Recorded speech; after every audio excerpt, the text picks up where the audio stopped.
and then let's get started. So this is our fourth session out of 8. Today we will focus on empathy. Again, looking at the 8 core competencies of healthcare management.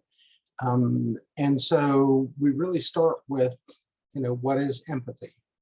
So I'll talk about empathy throughout the evening, and then how that relates to the job that we do and the work that we do and how we interact with both our patients and our families, or the patients' families. Reification, again, in context, we'll discuss that later on today, what person-focused healthcare is and how that relates back to empathy, the role that personal experiences have in our empathy for others. And it is particularly important for us to understand that there are a lot of things that we don't understand what other people are going through. And so trying to put ourselves in their shoes will be an important aspect of how we develop empathy for others. And then how does empathy play a role in patient communications? Again, we'll talk about different ways that empathy is a very important aspect of how we interact with patients and patients' families. Again, in the context of our 8 core competencies, our focus today is empathy. And so let's start with the definition. What is empathy? And it's really about how we look at a given situation through the eyes of someone else, from their perspective. How do we see a condition or a situation that they're dealing with? How do we help them cope by understanding what they're going through or what they're dealing with? Again, it's very difficult for me to feel exactly the way someone else feels. And so, in fact, I would remind you, it's probably not always a good thing to say, I know how you feel, because in many cases, we may not know exactly how they feel. But we do know how we feel about a given situation. And empathy is really about looking at the problem through the eyes of the patient or the patient's family, and then trying to understand the situation from their perspective. It does help give us insight into how we communicate and how we connect with both patients and their families. And in the healthcare world, our patients and their families are obviously the center of how we're going to do some of the things that we need to do. Again, empathy really doesn't mean we can feel exactly what they feel. In fact, one of the things that I will remind you, particularly at this point in your career, is developing coping mechanisms. How do you deal with difficult situations? In the healthcare world, we deal with death from time to time. We deal with people at their worst, when people are sick, when things are not going well for them. And so depending on how close you wind up working to either the patient or the patient's family will also depend on how much exposure you have to that. And again, I would have to remind you that it can be a heavy burden to have to deal with at times, just to try and understand, to try and deal with what they are dealing with, what they are experiencing, and yet try to create some separation so you don't wind up being what's referred to as burned out, or all of the emotion that you wind up seeing or being a part of can affect you. And so how do you develop empathy meaning you see the problem through the eyes of the patient or the patient's family, but not develop it in such a way that you can actually feel their pain at the same level that they feel their pain. Again, it's a very tough balance. When you're young, it's a lot easier to create some disassociation by thinking, well, that person's older than I am, or they've lived a more complete life, or particularly early in my career, I saw a lot of people I didn't know. So it was just a lot easier to cope with very difficult situations that, again, sometimes arise in healthcare. In healthcare, we may see people at their worst. And so developing coping mechanisms to help us deal with those situations is important as well. The big point, the big word with empathy is really understanding. We want to understand their pain. We want to understand their grief. We want to understand their anger or disappointment. But we don't want to feel exactly the way they feel. Again, it's that balance. I want you to understand what the person is going through, but you do have to develop coping mechanisms to assure you don't wind up absorbing some of the pain as well on a regular basis, especially. And then there are a lot of results where when people involved in healthcare are more empathetic, there's a lot of good that can come out of that. It's not just about the business side of it. I mean, there is a business component to it, but it's far more than business. It's understanding the compassion that we need to show our patients and the patients' families. And so that balance there is, again, developing the empathy that's necessary to help us see the problem from their perspective and understand the pain they're feeling associated with their given situation. We do know that patients have better outcomes when there's empathy from caregivers, from those involved in the patient care process. There's also better patient compliance.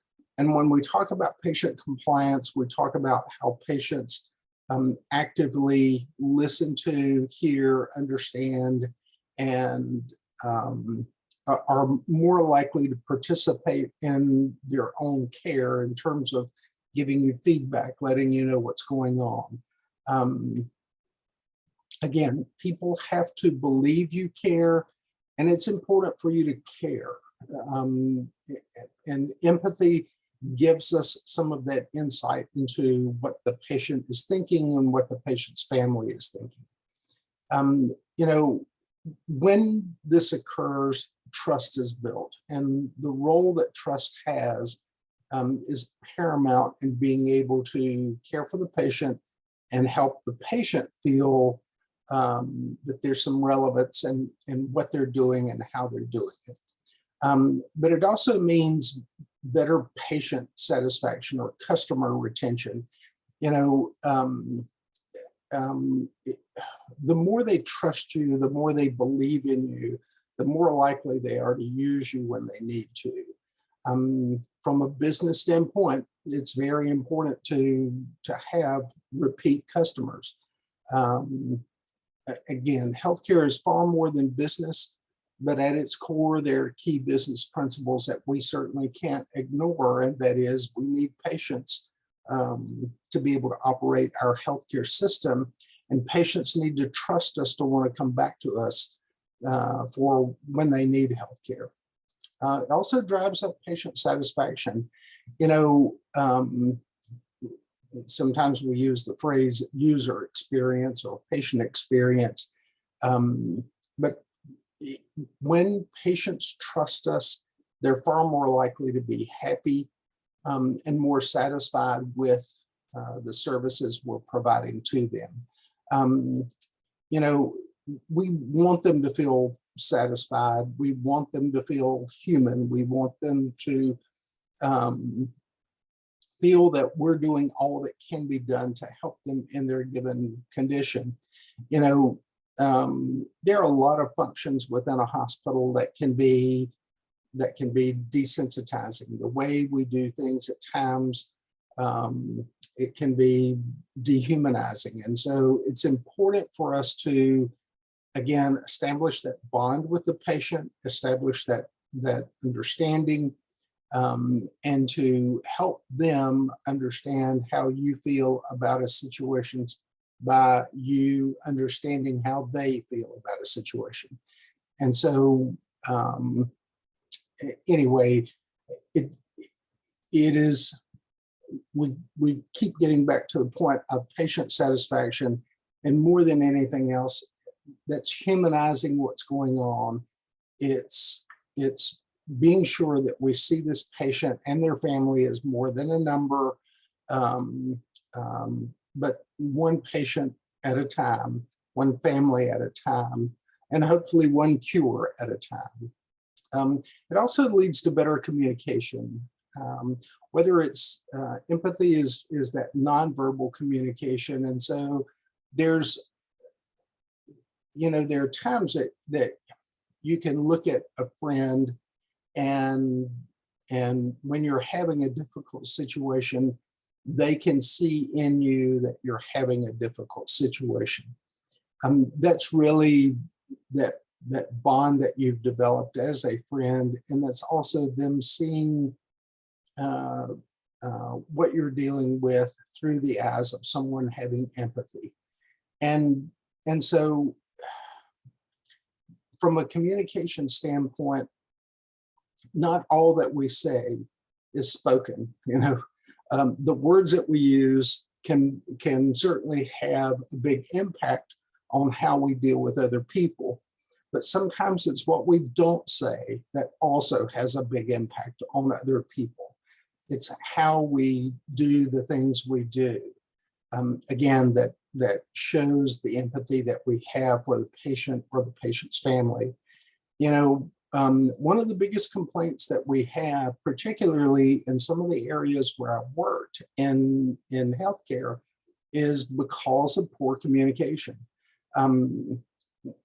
Surgeons, as an example, tend to be some of the top medical practitioners on the planet. To be a surgeon means you have to be very competent in what you're doing, but also very confident in what you're doing.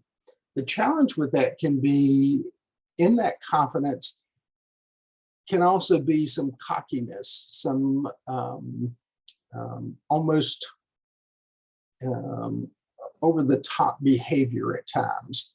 Some of the biggest challenges I've had to deal with in managing people have included dealing with surgeons.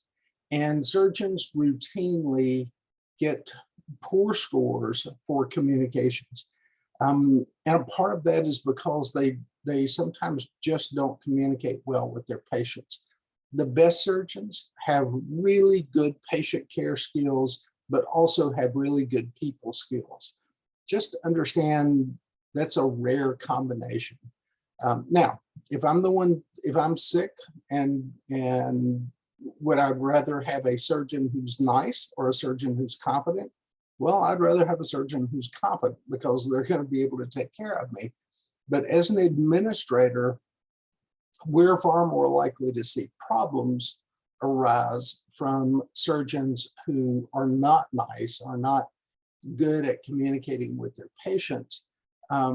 And in the US, that can lead to substantially greater numbers of malpractice insurance type cases. You know, and part of it's just because the physician is stubborn. They choose not to engage with the patient and explain things that's happened. And so it leads to this long-term level of distrust. And so the better communication you have, the more likely you are to develop a bond, develop a relationship, and develop some loyalty to your organization, which is certainly important in how we move the organization forward. And all of this kind of leads to improved perception. Perception is really how people see you, how people see the organization. Empathy can lead to improved trust, and that improved trust, when you're seen as trustworthy, it's a lot more likely that, again, you build this lasting relationship in terms of customer care, in terms of patient care. You and your organization are looked to as that ultimate goal of what you're trying to accomplish in terms of improving patient outcomes, decreasing risk associated with adverse effects, being sure that the patient gets the right treatment the right time, the right medicine the right time. But all of this gets back to perception. And sometimes when we don't have all of the facts, we rely on perception to influence what we do. There's a number of surveys out there, but one of the challenges includes how we show that we care, and we show that we care through empathy. You know, there's just the highlight here in your slide is there's a particular study that shows that many people believe the healthcare system is more worried about the money than they are the patient's well-being. And the money is important. I mean, it is capitalism, and in capitalism, we have to be profitable in what we do. But it's more than just capitalism. There's a phrase referred to as conscious capitalism, which means, are we conscious of what we're doing in terms of how we are connecting to people and caring for people, and not just doing something because it's profitable, but doing something because it's right. And so if we have to be profitable in what we do, or if we don't, we wind up with something called a loss leader, and every dollar that I lose over here, I have to make $2 over here to balance it out. And so, I mean, we can make business decisions like that, but that needs to be transparent to the patient. What the patient needs to see all the time is we're far more focused on caring for the patient than we're focused on making a profit. At some level, somewhere, somebody is going to focus on making a profit, but that's several times removed from where the patient is or where the patient's family is located.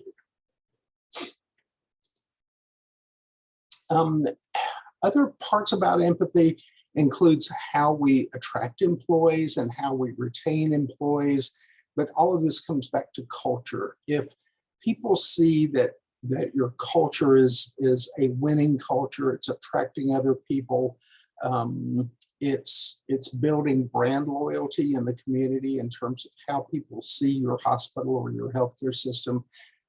Empathy also helps build that spirit of community. And when a hospital is a hospital, at least in the American model of healthcare, a hospital is typically owned by the community. And when it's owned by the community, it has to be seen as something that represents the community. Well, that includes the people who work there, being sure that they're bought into and committed to, and they're a part of the healthcare system. And as we build that brand loyalty within our organization, we reduce turnover. When we have people who stay with us for an extended period of time, they also develop some loyalty to the organization. And that loyalty to the organization is certainly important in terms of how we improve the brand of our organization, how we improve the overall work environment. And by improving that overall work environment, we also make it a far better experience for our patients and our patients' families. And so with these ideas in mind, let's move on to the question of how do we actually practice patient empathy as a healthcare professional? And so there's a phrase here that we use in the American model of healthcare called person-focused healthcare. And when we talk about person-focused or patient-focused, what we're really talking about is how we understand the role of fundamentally understanding the people who are using the healthcare services with patients who are using the healthcare services. You know, that confusion can easily arise because sometimes we're spending so much time on the analysis that we're not spending time on the patient. Again, that patient care, that patient-focused component has to be the essential aspect of what we do. Again, patient care and a patient focus has to be the center of what we do. It is important from some aspects that we analyze, manage, improve accessibility, cost, quality of care. Those are things that we're trained to do. Those are things that we think about. But sometimes that needs to be transparent to our patients. That's going on in our brain. That's things that we're doing. Those are things that we're doing. But the bigger picture has to get back to the patient. That patient-centered care, that patient-centered focus has to be developed and maintained for patients to trust us and patients' families to trust us. So our constant focus on patients, sometimes we can wind up with misplaced concreteness. There's something referred to as the fallacy of misplaced concreteness. And the word we use is reification, the definition of reification, to treat something abstract like it was concrete or an object in the world. In other words, there are a lot of things that we feel that's very tough to completely and wholly describe. And so when we take something that's abstract and we try to turn it into something that's concrete, it can create confusion. It can create confusion for the patient's families. It can create confusion for the patient. So there are a number of reasons why reification can happen. You know, the point is we don't want to reduce the complexity of a real person into an object. We've got to be able to see them for the way they are. We've got to be able to see situations for how they exist. We've got to stick with the facts, and the facts can help drive the direction that we're going with a conversation that we're having, with how we interact with the family, and with how we interact with the patient. So an example, when reification is applied, it results in their objectification. In other words, when we objectify somebody, we highlight key pieces or key traits, and we suddenly start looking past who they are and start thinking about what they are, and because of objectification. One example is our patient cannot be just a number. We don't want to turn the patient into an object. We want the patient to remain an individual. We want to be sure that we continue to see the patient as an individual, and we continue to understand who they are as an individual. When we don't, and they become a number, or they become a symbol, or they become something in our mind, that means they're just one more of something that we're going to see today, we begin to develop an objectified view of them. And that's dangerous. That really takes us away from that patient-centered, that person-centered focus that we need to have in the healthcare world. When we talk about objectification, we also talk about the patient, the person who's suffering, who's dealing with some type of a medical crisis. But we talk about the sick heart in room 3 instead of Mr. Jones in room 3. And again, it can be really dehumanizing to do that. Now, Mr. Jones may have a sick heart and he may be in room 3, but we need to keep the humanization in the context of how we see Mr. Jones. We can't just see him as a sick heart. If we do, again, we wind up just creating an objectification where all we're talking about is the sick heart, and we're not talking about the patient, Mr. Jones. So again, we want to talk about the difference between people and patients as well. And when we talk about people and patients, we think about behaviors. How do we behave? How do patients behave? How do families behave in certain situations? Part of that gets back to expectations.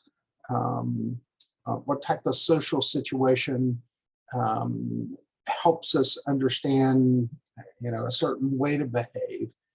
I'm sure all of us have lived at a time with our parents where there were certain expectations of how we should behave, how we should interact with other people. And again, this gets back to what's the social roles that we play in society. Well, it doesn't take much to extend this into healthcare. When we talk about healthcare, what type of role do you have in healthcare, and then how does that interact socially with the patient or the patient's families? Again, there's expected behavior out of people in those roles. And when you deviate from that expected behavior, a lot of things can happen. Mostly bad. Sometimes good things can happen, but generally that's not going to be the response. And so it's important for us to understand what the social norms are for the jobs that we have. And when we understand those social norms, to help set high expectations for our families, the patient families, and our patients that we're dealing with. When we set high expectations, we create an environment that's safe and secure. We create an environment of trust. And again, from an empathy standpoint, we're doing things in a way that allow the patients to, again, better trust the things that we say and the things that we do. It's also important to know how social roles,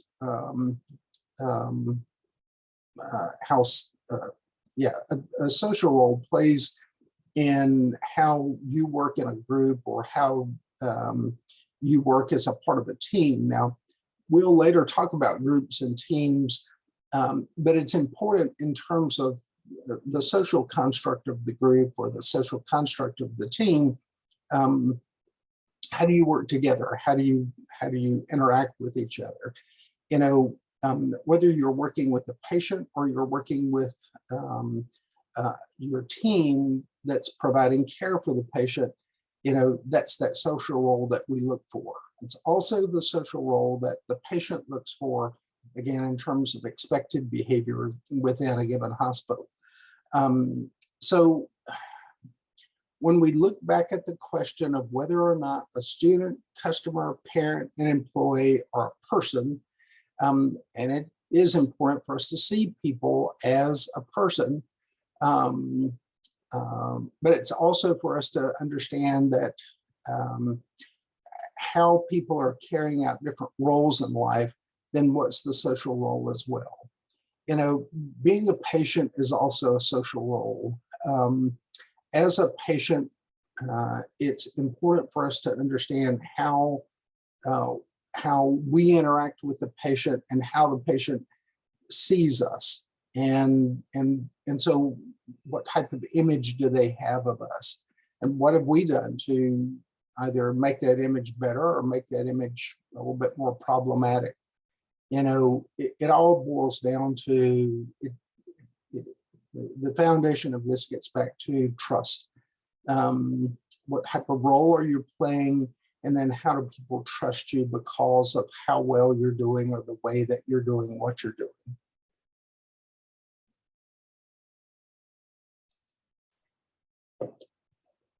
So it's always important to remember that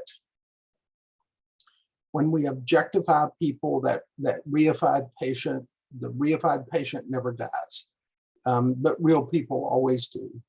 And so just understand this balance that we have to obtain.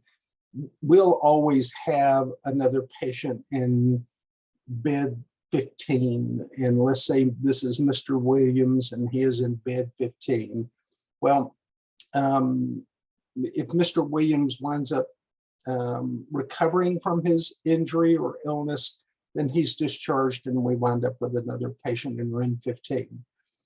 If Mr. Williams dies from his injury or illness, okay, he leaves again and we wind up with another patient in room 15. You know, the balance that we have to strike is room 15 is a constant. Let's say Mr. Williams had a sick heart. It's not unusual for us to say the heart patient in room 15, just the danger in doing that is we begin to objectify a patient, and that reification again creates some separation, and sometimes it's helpful to have some separation because of coping. You don't want to develop so much empathy that you wind up emotionally a wreck by feeling as much for the patient as you do for yourself. But there's a balance there. We can't be cold and disconnected. We have to be engaged, and we have to try and understand what the patient is dealing with without exactly feeling the same feelings that the patient has. And so it's a tough balance. You know, again, we don't want to objectify somebody, but we also have to create some association as well as some disassociation to cope with what we're going to see and what you'll see working in healthcare. Again, the person-focused healthcare is really help to see patients as real people, not just the patient, not just the objectification of that's a sick heart in room 15. But a part of this is how we use empathy to help us understand what the patient is dealing with, and then try and meet their needs as they either go through the healing process or in some cases go through the dying process. You know, again, working in or around hospitals, you'll see people sometimes at their worst, and it can be difficult and it can be challenging. But it is important to also understand from a personal standpoint that you'll see so much more good than you see that difficult side of healthcare if you have enough experiences. It can be, you can have moments where things aren't so good. And so the person-focused approach is to help us develop empathy for patients and maintain empathy for patients, which is exactly the same message that I have on the next slide. So empathy for the patient is essential in terms of person-focused healthcare. But healthcare empathy also helps us in terms of how we interact with the patient and how we interact with the family. And our patients can see that in us, and they can hear that in our words, and understand that in the way that we talk with them about their given condition or their given situation. You know, and then a part of this also drives to experiences. What type of experiences do you have? Many years ago, I began working in healthcare, and I didn't have a lot of experience, but I had a lot of knowledge. And so the balance there was, at some point your experience begins to catch up with your knowledge, because while you've been taught a lot of different things that you may see, only until you see it do you get that experience of, now I understand how the rest of that works together. You know, and so that allows you to connect many of your personal positive experiences with things that you've been taught, things that you've begun to deal with. The same can be said for empathy. In terms of practicing empathy, your positive experiences, your personal experiences can drive a lot of the things that you say and the things that you do in terms of how you see and understand what a patient or a patient's family is dealing with. But it can also include your negative experiences. Just be careful in how you channel negative experiences. With positive experiences, it's easy to channel them back to the patient so that they see and they feel an upbeat, positive, supporting view that you have. However, when you have a negative experience, that's not something you want to communicate back to the patient. You know, they can see your hesitation, they can see your lack of confidence, and sometimes they associate your lack of confidence with a lack of competence. And so negative experiences can be a bit challenging in terms of how you channel them. But negative experiences also helps prepare us for some of the bad parts of healthcare that we're going to see at times. You know, but all of this kind of gets to the communication aspect of empathy. You know, how do we build trusting partnerships? You know, part of this is how we communicate and using what's called empathetic communication in the way that we convey thoughts, in the way that we share experiences, and in the way that we interact with our patients and our patients' families. Part of this is also referred to as being present. You know, are you making eye contact? I can tell you that the biggest challenge I have right now in teaching your class is I'm not there with you. It's a lot easier to be present when I'm physically present. It's a lot easier for me to scan the room and make eye contact with the people in the room, with your class, when I'm there. And hopefully this time next year I will be there. But the whole point to all of this is being sure that we understand what we're trying to accomplish and how we're trying to accomplish it. And then how do we connect that back through our body language, the things that we say, the hand gestures, the eye contact, and then what are we saying in body language? We'll talk about body language a little bit more in another session, but there's a lot of communication that goes on without ever saying a word. All of that gets back to being present, though. The best part about being present is it's typically something that's pretty easy to observe. It's also kind of tough to fake. So being sure that you're present in the eyes of your patient or the eyes of the patient's family is important in terms of feedback to them, in terms of how they feel about the care that's being provided by your hospital. Another perspective, another part of empathy is also looking for perspective that's not always your own. Life experiences are really about seeing the world through the eyes of other people. How do you see the world from someone else's viewpoint? I've got a sentence here, walking a mile in others' shoes.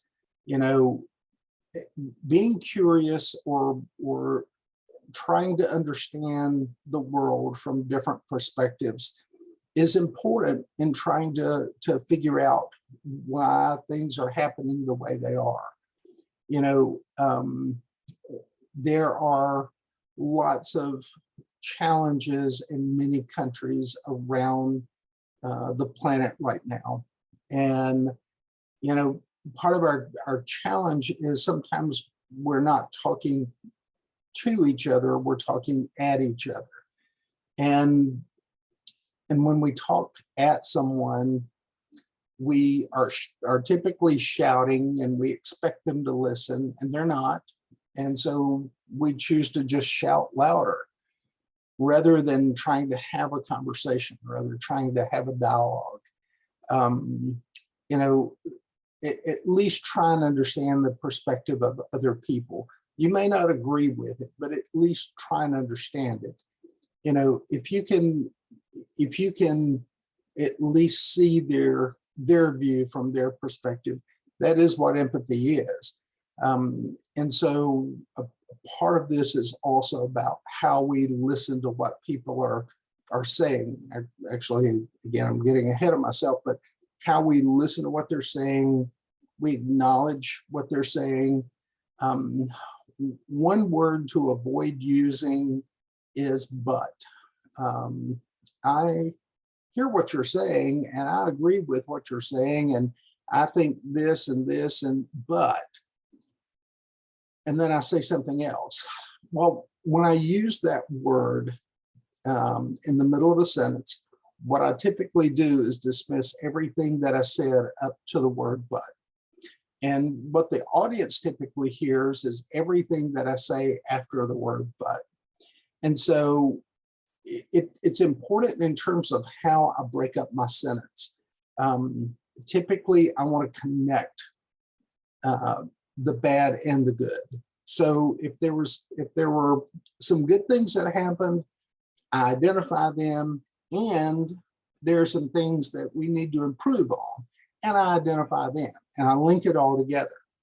Empathetic listening is really about acknowledging what someone has said, and then filtering. How do we take what they've said and convert that into what are next steps that we want to take? And sometimes you need to ask additional questions. Sometimes you need to be sure you're summarizing or paraphrasing what they said. But it's really about tracking the topic, being sure that what they said and what you're doing have a connection to each other. And that is tracking the topic. Acknowledge feelings. There's a word for that. And a part of there's a word for that is to help us recognize these 5 strategies for acknowledging feelings. How we respond to feelings, how we validate feelings. It's important for people to feel like they've been heard and understood. And so, and the way we do that can include how we express care for one another, how we see, understand, and feel about each other, about a given situation. And strong emotion, can be a bit challenging. You know, it is hard to get through this, but we can get through this. In terms of digital communication, our next, at least here in the American view of digital communication, we use social media a lot. So much so that there's a bit of a challenge in how we're sharing information at times. You know, anytime that we are not communicating face-to-face in front of each other, we lose some context of the message. When we use email, email is an asynchronous way of communicating. In other words, I write down a short message and I send it to you. And then depending on how fast you get the message, you may see it a day later or 10 minutes later or 2 days later. But after you see it, you understand it, and then you send me back a message. You know, there's no body language in that. There's no inflection of voice in that. And using email can be a bit of a challenge. Same can be said for texting. And then Facebook or other social media. So there are a lot of social media options today, and trying to decide, you know, which one's relevant, particularly in the work environment, which one is personal, and then how much do you need to share? How much do you want to share? You know, it's very difficult in your life today, just simply because of how many permanent records that you create along the way that later you think back on and you think, I probably shouldn't have done that. But now it's out there and it's digitally captured and may very well be there for a very long period of time. And so there is a disconnect when using social media. And social media sometimes allows us to say things that we wouldn't otherwise say or do things that we wouldn't otherwise do. Social media can be dangerous, and that's just the best way to put that. It can be a great way to help people stay connected who are much farther apart, but it has its limitations. Just as I said with email and texting, social media can be a lot the same way in terms of a share message. It may be days or hours, or in some cases weeks before somebody else sees the message and responds to it. You know, video conferencing is probably the best way to at least share more emotion during the conversation, whether it's Zoom or it's FaceTime or whatever technology you're using. Microsoft Teams is another one that we use. Video conferencing at least allows you to hear the inflection in someone's voice. And there's other body language components associated with it. It's very difficult to use video conferencing as a complete substitute for being in person. Sometimes it's the best that's available, but it's still not the best solution. The best solution is to be present. If you want to be seen as being present, you need to be present. And that's usually being in front of your audience. And if that's in a hospital, that's certainly being in front of your patient and being in front of your patient's family. The family focus, again, what type of agitation may be going on in our personal lives, or what type of personal experiences do we have? Does that limit your empathy? You know, you need to be able to sort out the noise, the background stuff, the things that could distract you, because you want to be sure that you're empathetic, and you want to practice empathy in that patient-centered, person-centered focus of approach that we want to take. you know, your personal experiences are important. Um, and those personal experiences can help inform the things that we do and the things that we say. And those personal experiences really shape who you are. But your life experiences can really be a lot of opportunity in terms of helping you do good things for your patients and for your patients' families. But your life experiences also can be a distraction. And so it's really about knowing how you understand those experiences and then how you apply those experiences to a given situation. Again, you want to create a positive personal experience for the patient and for the patient's family, but you and do it in a way that again shows that we understand what they're dealing with. Not that we feel exactly the same way they feel, but we understand their feelings and we understand their pain, and we're trying to do all that can be done to help alleviate their pain. You know, and part of this gets back to your personal values, being sure that you're doing this for the right reason. You know, why are you in healthcare? Do you like to be around sick people?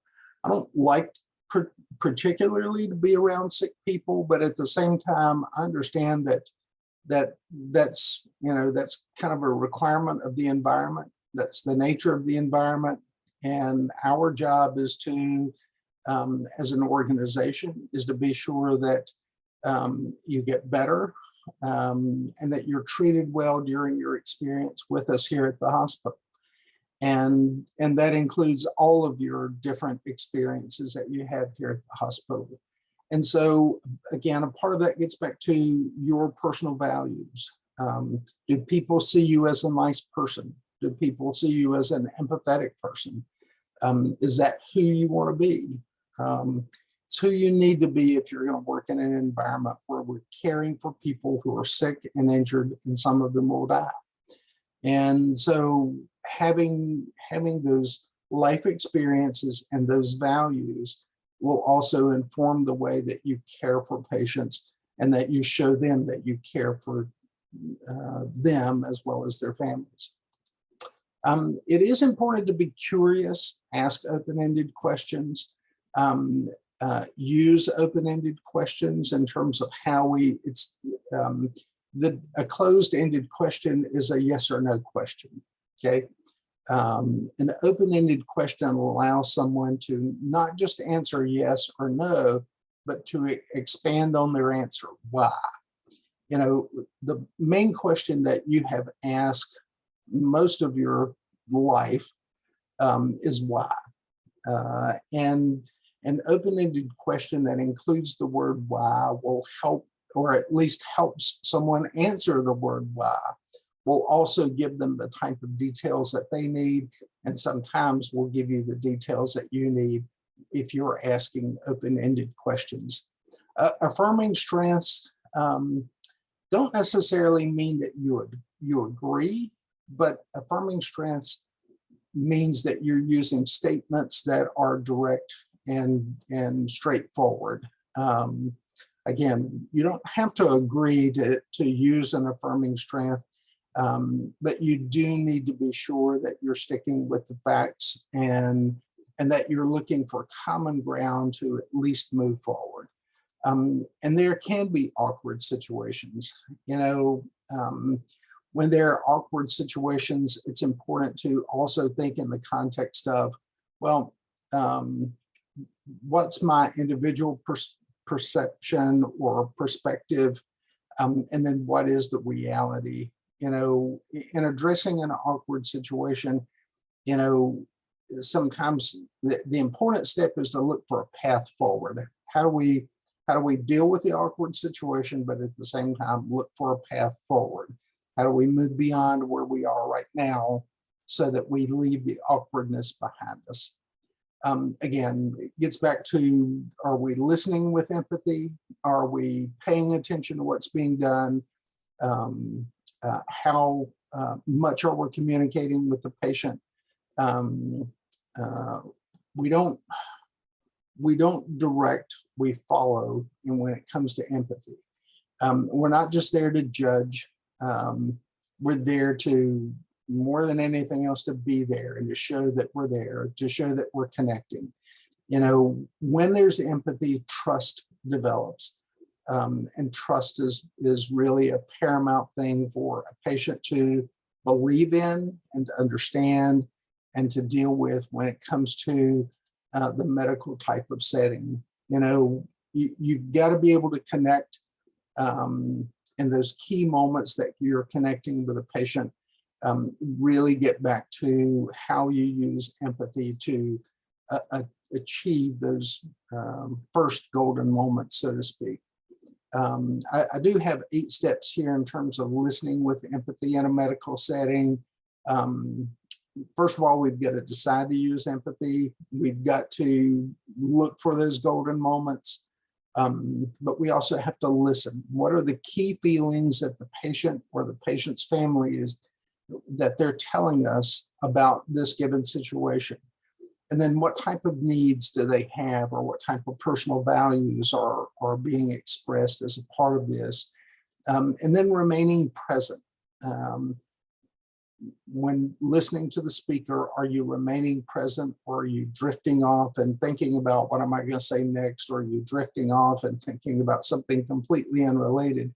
Remain present to what's being said. And then how are you going to respond verbally? What are other clues that the person has either finished speaking or they're looking for you to step in and continue the conversation? You know,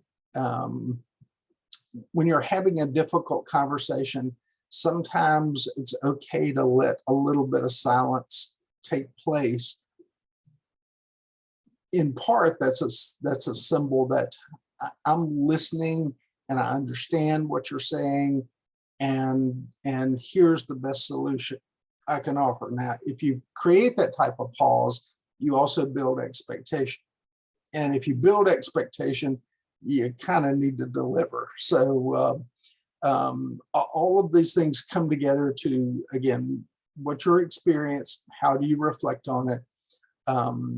And how do you take away from that a rejuvenation for the next time that you offer empathy and the next time that you use empathy? And so the last thing I want to cover this morning is the 10 aspects of listening with empathy. Substance and safety, 2 key components. Work and honesty. Again, when we're talking about sustenance or health or comfort, that's a substantive part of it. From a safe standpoint, being sure that people feel safe in their own environment is really one of the most important things you can do in terms of how you help others deal with a given situation. In terms of work and honesty, you know, the competence and how we do things, the way we do things, the effectiveness of what we're doing. Honesty is integrity. You know, how do people trust what you're saying? Are you factual in what you're talking about? And do you do it in a way that people feel rejuvenated in how you're doing what you're doing? They feel connected to you, partly because of your clarity, but absolutely because of your honesty and your commitment to fact. Autonomy. How much individualism do you have in what you can do? That does allow you certain freedoms to be independent and to have an independent voice over what you're talking about. You know, the challenge part of this is that ongoing learning. We will always be learning in our lifetime. And a part of that always learning opportunity includes the challenge of what's next. What are we doing next? What are we learning next? And then how do we take care of this? Transcendence is really about getting above a situation or moving beyond a situation. Maybe it's creativity. But the whole point to this is, how do we look past, if we've had several situations, what are common denominators from the several situations? And then creatively, how do we get beyond this and then look for a creative solution to help deal with this? Another part of this is rest. How much rest do you have? How at ease do you feel about a given situation? How do you deal with leisure in your life, humor in your life, relaxation? All of these parts, though, are essential in building the whole person, or how we feel about each other. And certainly it starts with how we feel about ourselves. Empathy and community, again, empathy is really that way we look to understand how other people feel about a given situation. And then that community part is really that sense of belonging, how we work together and how we work with each other. You know, the key to empathy is really about being aware of someone else's fears, their emotions, how they see a situation, how they deal and interact with a situation. You know, empathy is also a key component of emotional intelligence. You know, empathy is the way we can connect to a patient by understanding the condition that they're dealing with, the situation that they're dealing with, by being able to put ourselves in their shoes without almost impersonating the patient. We don't want to get so caught up in a given situation that I can feel exactly what you feel. First of all, it's very difficult to do. And second of all, that's carrying things too far. We want to understand what the patient is feeling. We want to be able to see the world through their eyes. But it's a tight balance between being able to do those things and doing too much of that. Anyway, with that, we get back to our 5 things for today. What is empathy? What is reification? What's person-focused healthcare? Personal experiences and how do they inform empathy for others? And then how does empathy play a role in patient communications? And with that, we get to questions today. Do you have questions today? Let me stop sharing. And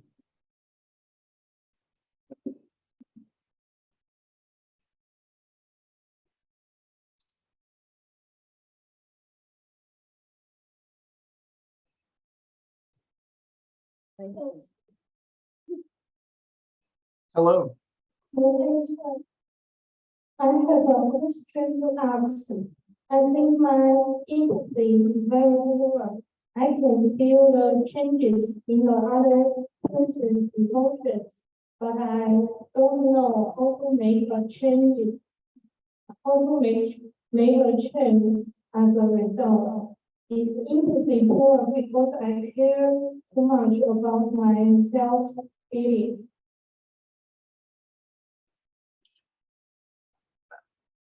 I'm sorry that there's a background noise through the mic that I don't know what it is with that classroom, but I'm not able to hear and understand much of what's being said. Can you type it into the question? 不要，你就简单的，只要问题问一个问题就 OK 了。把你的问题简化一下，就简化一个出一个问题来，还是说吧。稍等。Is the empathy poor because I care too much about my feelings?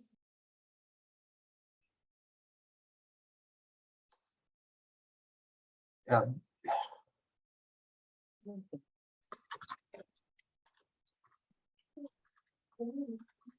I want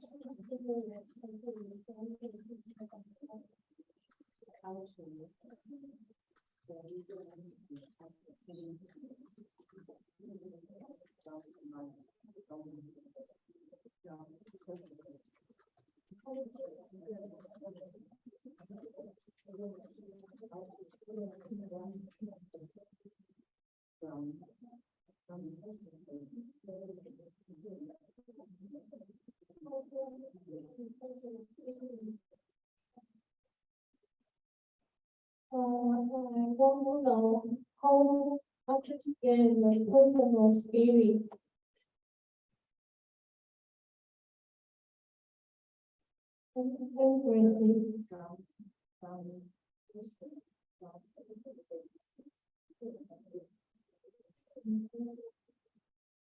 I want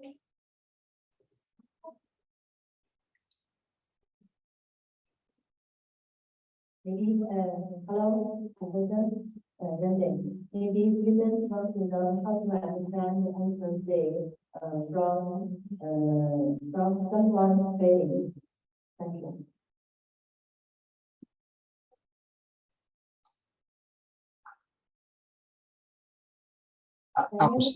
I'm sorry, I don't, there's such a feedback, there's so much feedback in the sound. I'm not able to understand what's being said through that microphone.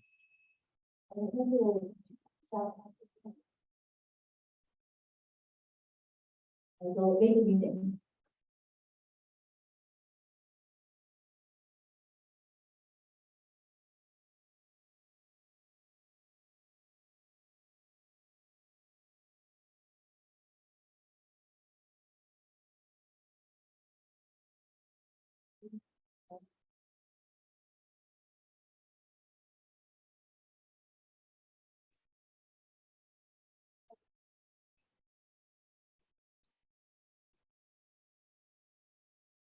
下次我们可以提前写好问题，然后呢拷在这个桌面上，直接复制了粘贴过来。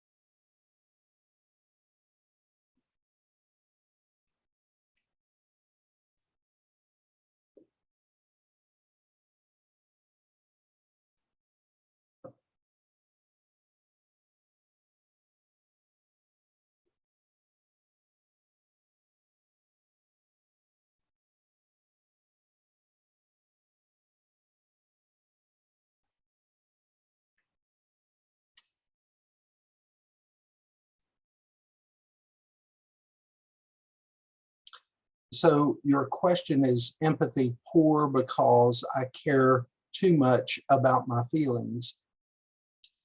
You know, it's always, first of all, that's a very good question. It's always good to have feelings, and so that's a good thing. Yeah, the challenge is you do have to create some separation so that your feelings are not, don't overpower you and how you feel for the patient.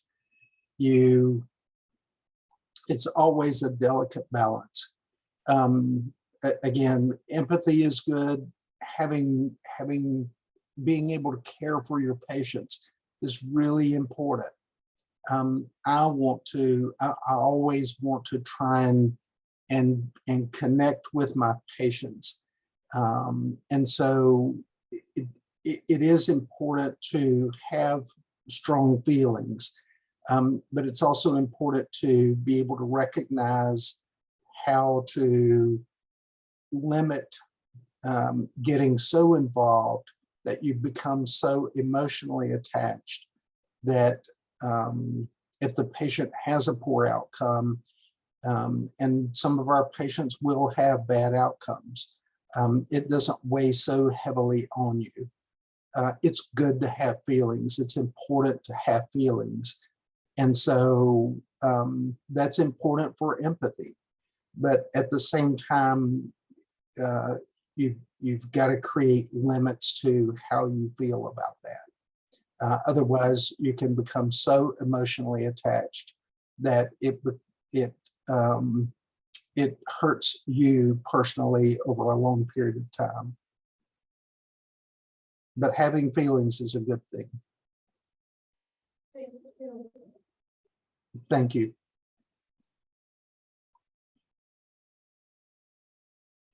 Hello. Hello. I have a question. And I'm sorry, I still don't have good sound quality, but let's try it.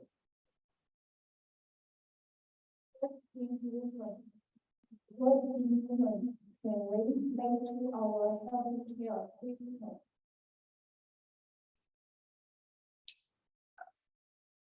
system? What improvements can we make to our healthcare system? So one of the most important things any healthcare system can do is to employ people who care for the patients and establish that link to the patient. You know, a part of management in healthcare is understanding that our patients are people, the patient's families are people. You know, this isn't a business. We have to have good business principles, but it's more than that. It's how we connect with patients. It's how we care for our patients. And we will feel pain at times because of the loss of our patients. But improvements we can make to our healthcare system start with having a staff of people that's dedicated and caring to the well-being of the patient. Okay, thank you for the question. Thank you.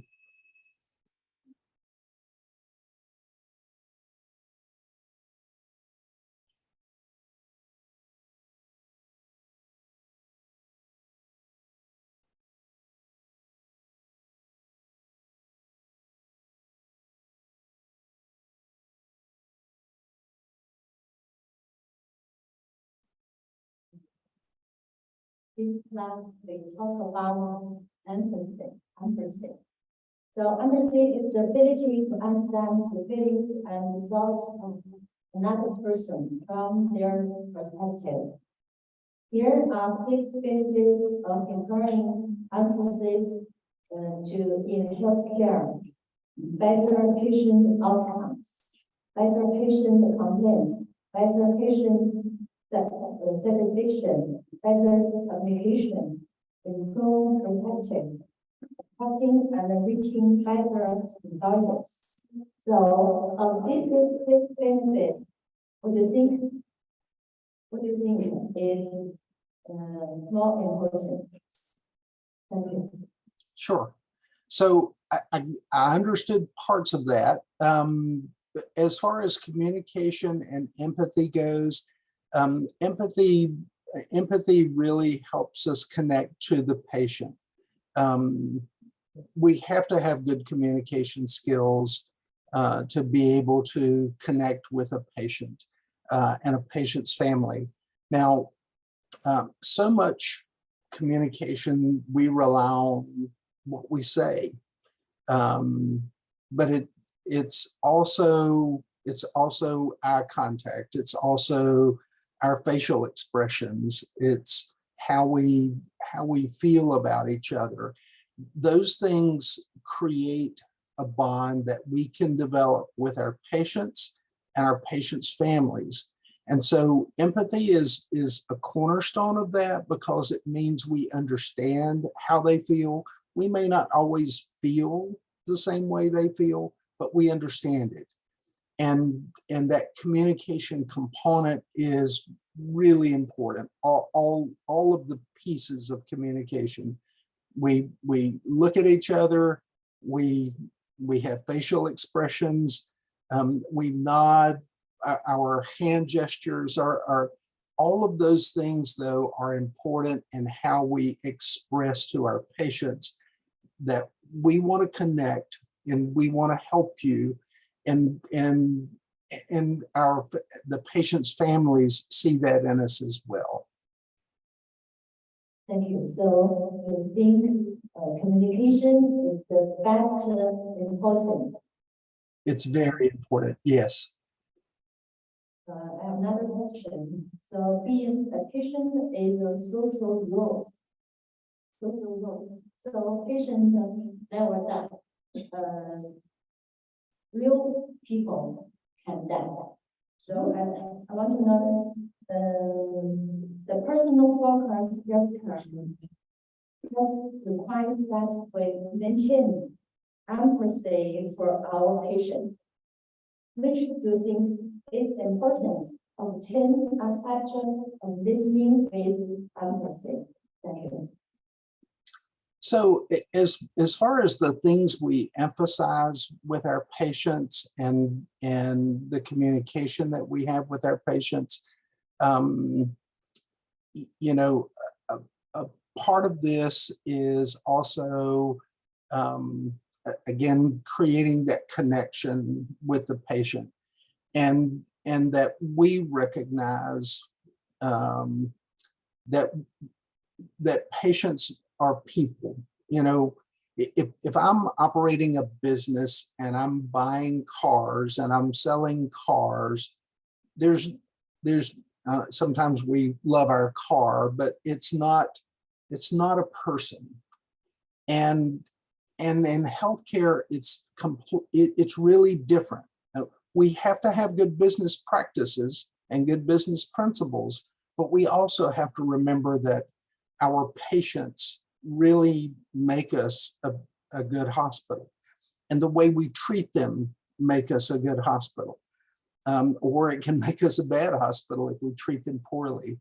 And so we have to treat people with respect and trust, and they have to feel that they can trust us, and all of those things kind of feed into the relationship that we build.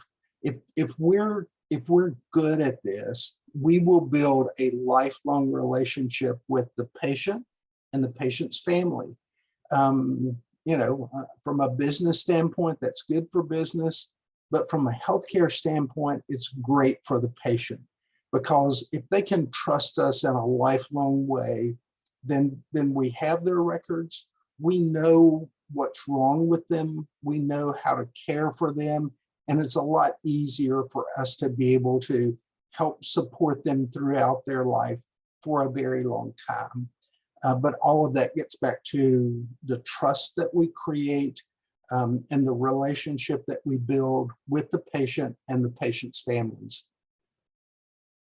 Do you think trust is the key thing between healthcare and service and the patient? Yes, yeah, that trust really, you know, it's like the role that we play as professors. You know, students have to trust that what we're telling them will help them be good at what they want to do in their career and their life. And we establish that trust by being truthful and honest, but also being caring and compassionate. And sometimes it's being, you know, professional and stern. You know, but it's all of those things that help to create a good environment for students to be able to learn.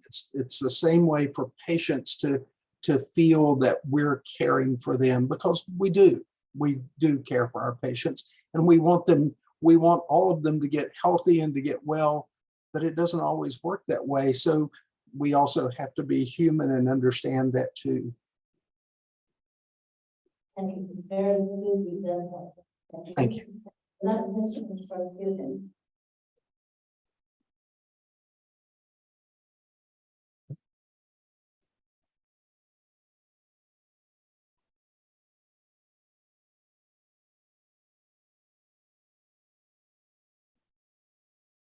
So, Professor, I would also ask a question about regulation. How to maintain objectivity to prevent objectification in healthcare administration? Well, so with communication, the key point to communication is all of those ways that we communicate with patients.